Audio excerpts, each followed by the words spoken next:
एक दिन किशोरी जी के मन में आई कि श्याम सुंदर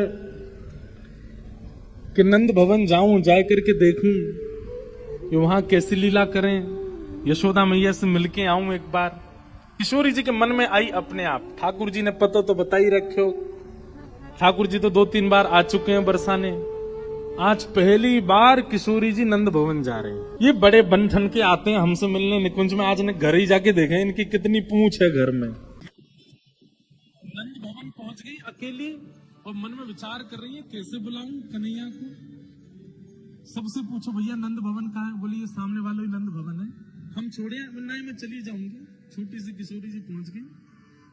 अब अज्ञात घर में अचानक अंदर कैसे प्रवेश करूं? द्वार लगे हैं। किशोरी जी बाहर से कह रही हैं, अरे जा घर में कुंवर कनाई है का? ठाकुर जी क्या कर रहे हैं इस समय? ठाकुर जी यशोदा मैया ते लड़ रहे हैं भीतर। काय बात पे लड़ रहे हैं? बोले मैया मैं बड़ो है मेरो ब्याह करा दे, मेरी उम्र है गई है। मैया बोली कितने बरस को है तू? 4.5 साल को है मैया। अब देख मेरे पाम पहले मुंह पे चलो ना जातो तेरी गोदी में रहतो, अब मैं चलन लगो, अब मैं बैठन लगो, अब तो अपने हाथन पे खान लगो मैया, अब मेरो ब्याह कराए थे। मैया बोली नहीं कराऊंगी ब्याह। सो ठाकुर जी ने अपनी चोटी खोल ली, बेनी खोल ली, अपनो सबरो श्रृंगार मिटा लियो। बोले अगर मेरा ब्याह नहीं कराएगी तो मैं जमीन में लौट जाऊंगा, मैं सबरी मट्टी अपने ऊपर लगा लूंगा, अपने सबरो श्रृंगार बिगाड़ लूंगा। ठाकुर जी ने आंखन को काजल बिगाड़ लियो, सबरो श्रृंगार बिगाड़ लियो, अपने केस वे सब उधार लिए, अपने वस्त्रन को फाड़वे लगे। बोले मैया मेरा ब्याह करा। जई हो लौट अबई धरनी पे तेरी गोद ना आई हो। मैया बोली वैसे ही तू कारो है और ये सब अपना श्रृंगार बिगाड़ करके इतना बुरा है जाएगा, कोई तो ब्याह ना करेगा। बोले मैया तू या बात की मत कहियो, तू एक बार हामी भर। मैया नहीं रुक जा, नहीं रुक, चिल्लाई मत। देख तू तो चिल्ला रही, देख कैसे कोई कोयल सी आवाज में बोल रहा हो भारती। अरे घर पे कुंवर कनाई है का? मैया देख तेरी बहू आ गई द्वार पे। मैया जी वही आई है जा तो ब्याह करनो मोए। मैया बोली अब दारी के तो ऐसे ही लेके जाऊंगी बाहर, जैसा तू बनो भयो है ना, तेरे बाल सबरे खुले भये हैं, सबरो तेने काजल ना। मैया नेक्स्ट सुधार दे। किशोरी जी के पास बाहर आई यशोदा मैया ने। जैसे ही द्वार खोलो, आहा ऐसी सुकुमारी, ऐसे सुंदर मुखमंडल, ऐसी सुंदर किशोरी जी की चुनरी, ऐसे सुंदर श्रृंगार देख करके यशोदा मैया तो ऐसे ऐसे भाव विह्वल है गई। अरे लाली तू अकेली आई है? किशोरी जी बोली कुंवर कन्हाई है घर पे? बोले हम बे भीतर ही बैठो है, आजा तो ले चलूं। और किशोरी जी को गोद में लेकर के भीतर यशोदा मैया आई है, आंगन में लेकर के बैठी हैं। सामने किशोरी जी हैं और यशोदा मैया की बगल में ठाकुर जी बैठे हैं और एक टक अपलक नेत्रन से किशोरी जी को देख रहे हैं ठाकुर जी। यशोदा मैया बोली लाली तेरो गांव कौन से गांव ते आई है तू? ठाकुर जी बोले मैया मैं बताऊं, जब बरसाने ते आई है। भानु जी की लाली है? किशोरी जी बेचारी कुछ नहीं बोल रही, बस सर गर्दन हिला रही है। उत्तर तो सब ठाकुर जी दे रहे हैं। हाँ मैया उन्हीं की लाली है जो। अच्छा तेरो नाम का है लाली? ठाकुर जी बोले मैया जाको नाम राधा रखो है।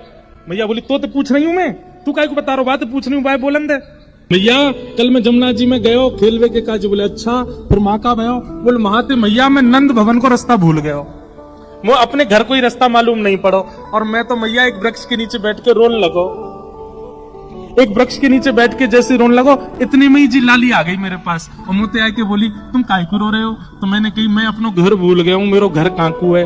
तो जे मेरो हाथ पकड़ के मुझको यहाँ छोड़ के गई है। मैया बोली अच्छा। तो श्री यशोदा जी के मन में आया कि बाल्यकाल में विवाह की चर्चा हुई थी, ऐसा कछु कर दूं कि अभी गोद भराई है जाए किशोरी जी की। यशोदा मैया के मन में आई कि लाली आ गई है। यशोदा जी के मन में आती है कि अब पक्की करी दूं, लाली की गोद भराई कर दूं ताकि कीर्ति मैया को पता तो चल जाए। तो यशोदा मैया जी ने चर्चा प्रारंभ कराने का ये प्रावधान सोचा कि लाली को श्रृंगार कर दूं। लाला को तो नीचे गोद से बैठा दिया और किशोरी जी को अपनी गोद में बिठाया है यशोदा जी ने। और श्री यशोदा जी लाली को श्रृंगार कर रही हैं। कैसे? किशोरी जी के बड़े बड़े बालों को समेट रही हैं यशोदा जी, केश के बीच में मांग निकाल के, और फिर एक तरफ के केशों को गूथा, दूसरे तरफ के केशों को गूंथ के बढ़िया चोटी बनाई है। और इतने में ही ठाकुर जी दौड़ करके गए। जिस श्रृंगार पेटी से यशोदा मैया लाला को श्रृंगार करे, वो श्रृंगार पेटी लेके आए ठाकुर जी। और श्रृंगार पेटी खोल करके मैया तो कह रहे, मैया जे बिंदी धराए दे। मैया बोल रही है, तेरे तेरे बड़े मन में उचंग आ रही है। हाँ मैया जी बढ़िया लगेगी जी धराए दे। कमल पर जब पानी डाला जाता है ना, तो जो बिंदु बनती है वो इतनी सुंदर लगती है, इतनी आकर्षक लगती है। किशोरी जी के मुख को देख करके यशोदा मैया तो लाला भूल गई। ठाकुर जी बीच बीच में इशारों कर रहे, मैया मुंह पे ध्यान रखियो, कहीं पता चली मोह दिया वे वृषभानु जी को, लाली को धल ले अपने पास ही। यशोदा मैया वो लाला तू मेरे मन की कैसे पढ़ ले।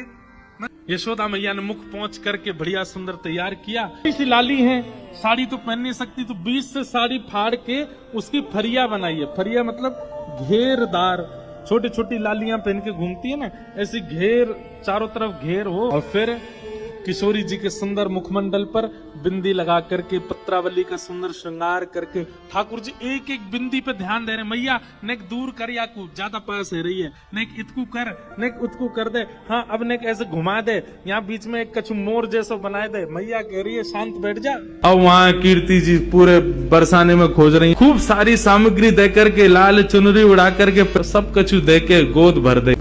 और कही लाली अब जा, कोई कछु पूछे ना कह दियो यशोदा जी ने किया श्रृंगार, कोई कछु ना कहेगो तो थे। नन्ही सी किशोरी जी और कन्हैया को इशारा करके वहां से चली गई, मिल के चली गई। अब वहां कीर्ति जी पूरे बरसाने में खोज रही है, मेरी लाली कहाँ चली गई। छोटी सी लाली भोरी सी है, कोई बहका के ले गए हो बाकू। सब जगह खोजे लेकिन कहीं दिखे नहीं। इतने में ही देखो नंद भवन के मार्ग से, और किशोरी जी तो महाराज वैसी सुंदर, और इतनो सुंदर श्रृंगार यशोदा मैया ने कियो। पत्रावली को श्रृंगार कियो है किशोरी जी के, सुंदर सुंदर पत्रावली बना करके किशोरी जी को श्रृंगार कियो।